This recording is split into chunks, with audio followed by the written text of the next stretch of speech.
Alright, so this video is probably tells something crazy like, my manager screwed me twice. And if it is, it's because it's true. So I need to get this off my chest, and I think this will help and resonate with a lot of people who are stuck in a corporate 9-to-5 world, stuck with the internal politics, bureaucracy, red tape, BS. I've personally experienced a couple of recent occurrences at my workplace.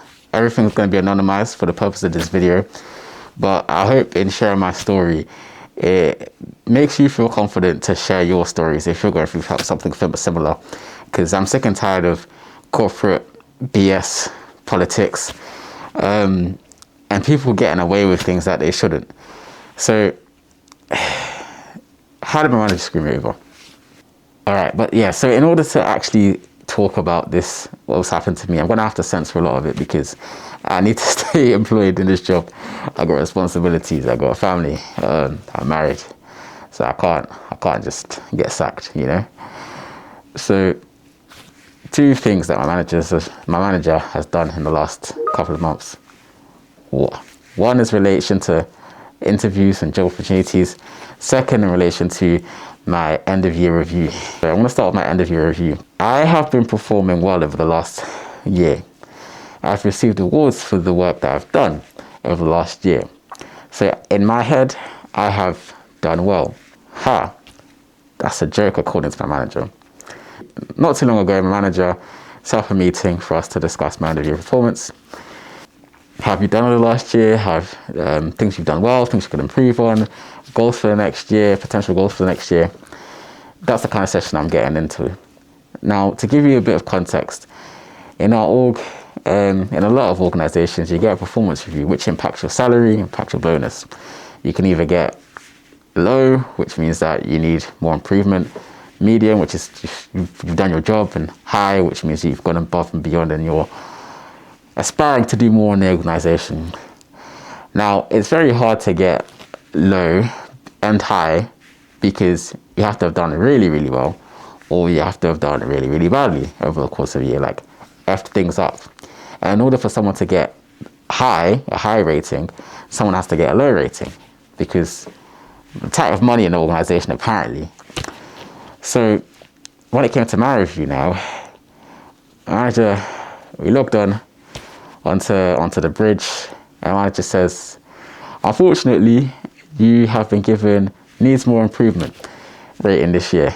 My first one ever in my time in this organization. I was blindsided because as far as I'm concerned, I've done good work. If I've made any mistakes, I've owned up to them and I fixed them as quickly as possible. However, that's not good enough apparently. And guess what? The reasons why I need more improvement is because of it's hilarious because it's the examples that were used were things that I've gained awards for, right? I'm gonna have to talk about them on a surface level, not to give too much detail away. But there's a number. One being that I launched a product in recent months. There's been back and forth over some documentation as to what the product includes. Now, fair enough, I erred there where I included some stuff that the product didn't include. And when this was made aware to me, I fixed it as quickly as possible. I was praised on the launch of this product, how well I did, the speed of it, attention to detail. Apparently, clearly I don't have attention to detail because I missed that one little thing. And when I made this mistake and it was brought to my attention, I resolved it literally in a matter of days. And I thought that was it. However, this has now been used against me, and I've been told that because of these recent issues that have come about wording inside this documentation, I've been told that I need to deliver more impact, I need to do better. And that's not good enough. This has not destroyed the company. This has not lost the company billions of dollars. This is one customer that has spotted something. This is an issue with a little bit of wording that's been resolved. But I've been told that because of that one thing that's happened, all of the work that I've delivered over the last year is not good enough.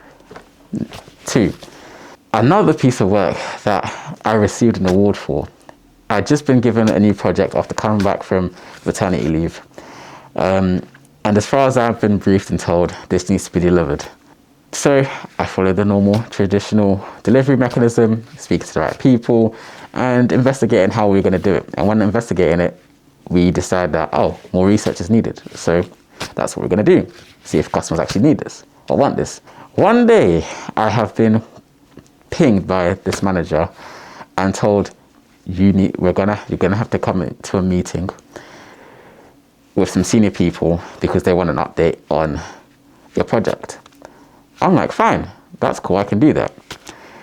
We get into the meeting now, and then I'm just bombarded by this senior person telling me what are the timelines about on this project, how are you going to spend the money, when's the money going to be allocated, this has got eyes on it from so many senior people. And I'm like, what's going on? I'm not made aware of all of these conversations that are going on in the sky with the top dogs of the organization. All I know is I just need to deliver this. But before we deliver it, we need to actually know what customers want it. Otherwise, you're just going to waste money. I'm putting the company's best interest at heart. But yeah, basically got rated there. My manager was inside that call and they managed to defuse the situation. But after that, I did my due diligence, did my research, spoke to the right people, put together a business case, and the business case said no. And so that project was shut down. Now, because of the depth of analysis that I went into, the arguments, the reasoning, the data that I backed up, I got an award for this. And in my feedback, it's literally stated there that you did such an amazing job with this and you handled it well. But now comes this end of year review, I've been told that, you actually did a terrible job, clearly. Because for me to get rated as needs more improvement, my work here has to have cataclysmically destroyed the organization, has to have wasted company resources and company time, when in fact it actually saved the company resources and time. Does that make sense? Does that make sense? And then lastly, I've also been told that, I didn't bring any new ideas when it came to the planning season. Now, my role is not to bring ideas, it's to deliver ideas and strategy that management have already come up with. It's there in my job description. Or is it? That's another kind of I'm not going to get into. But that's what I've been working to. I've been doing what I've been told. I've been doing what I've instructed. However, now, at the end of the year, I've been told that I need more improvement because I didn't bring any new ideas because that's not my job to do. Does that make sense? Does that make sense? Like, if you wanted me to do that, then I should be in a higher banding and a managerial position to come up with all these strategic views and ideas for how you want me to handle this product and this space. Do you know what I mean? But I'm not. I'm in the delivery role. So how can you penalize me for not performing to the standard above my current job when I'm not getting paid or been hired to do that job? You see this BS politics that's going on. I truly believe that it's because they wanted to award someone for going above and beyond, and they need a scapegoat, and I'm that scapegoat. Now, as you can tell, I'm a little bit salty, just a little bit.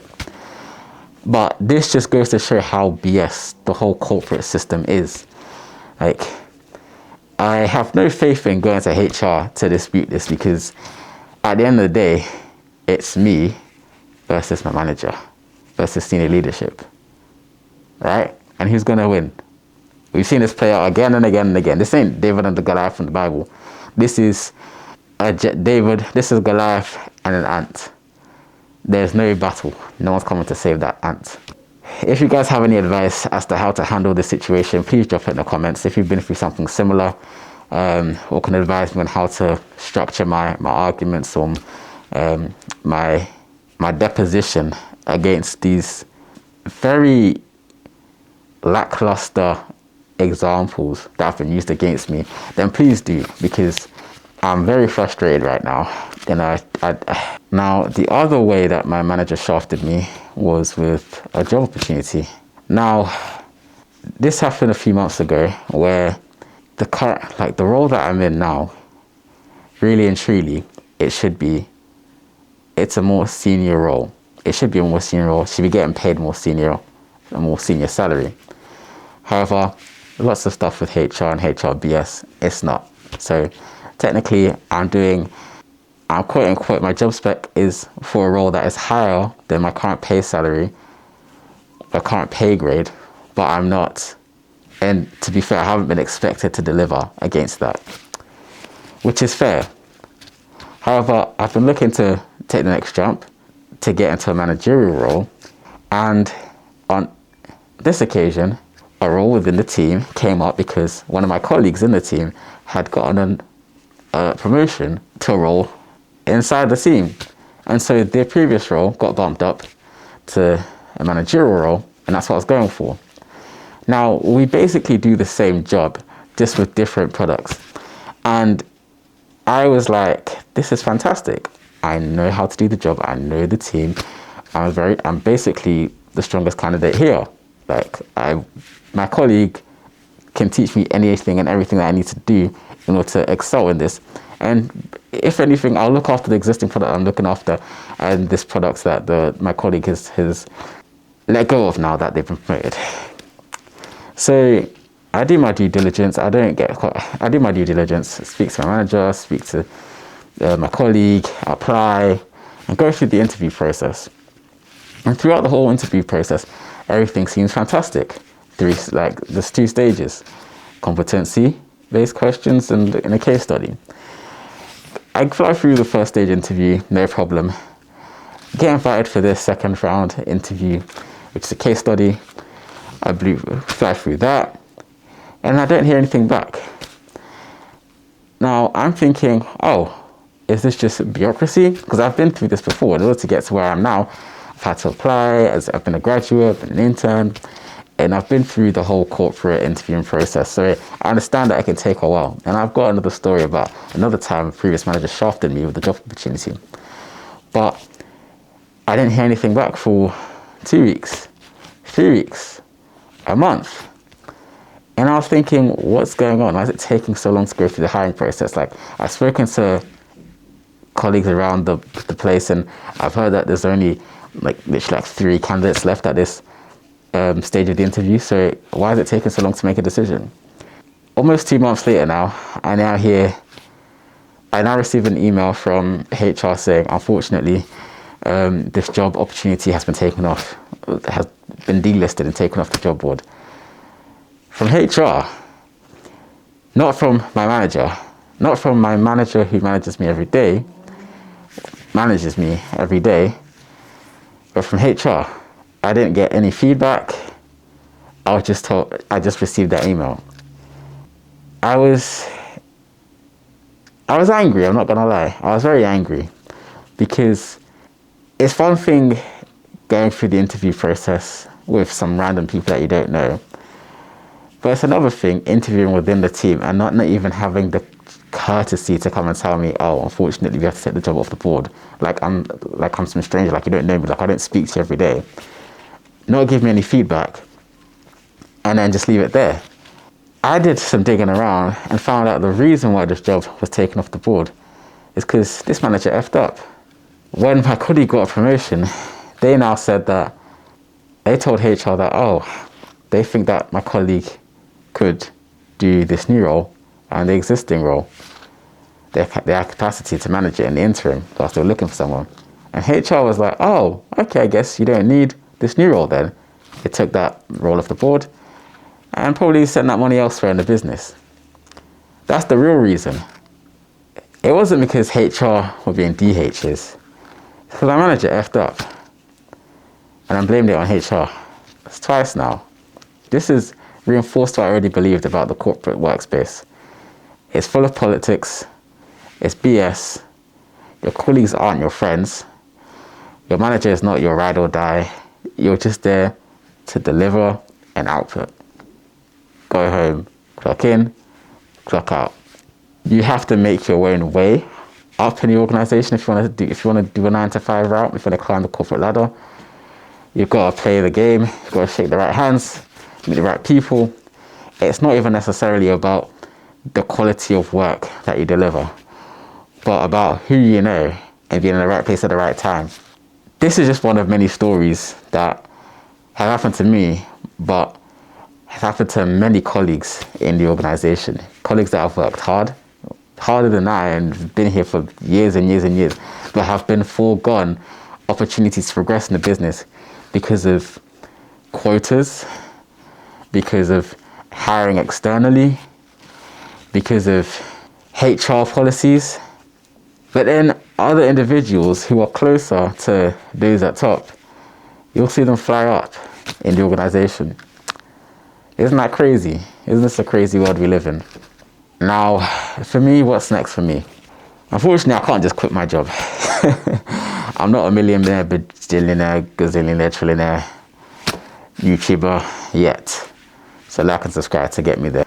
Yeah, if anything, this has taught me that I need to double down on my YouTube channel to grow it faster and turn this into a full-time income that can make me financially free. I hope in hearing my experience, you too can find some sort of solace in understanding that if you're Gen Z and you're looking for a job, listen, I'm grateful I have a job, but the grass isn't always green on the other side. You might have a job, but that also means that you have to deal with a lot of BS within the organization. If you're currently in a job situation like this, working in a corporate environment full of bureaucracy, full of politics, office politics, full of BS, I feel you a lot. You're not the only one. Drop your story down in the comments so we can wonder on our souls together. No, I'm joking. And if you have an experience operating and dealing with this BS in this office environment and how to overcome it, then please share your advice down in the comments also. I want us to be able to help each other. So if you like this video, subscribe and let YouTube know that you're personally invested. I make content on life and relationships, personal finance, investing. The mission of my channel, Personally Invested, is to help others build a lifestyle that they love living today whilst investing for the tomorrow. That's the Personally Invested motto. Because I'm personally invested. The question is, are you?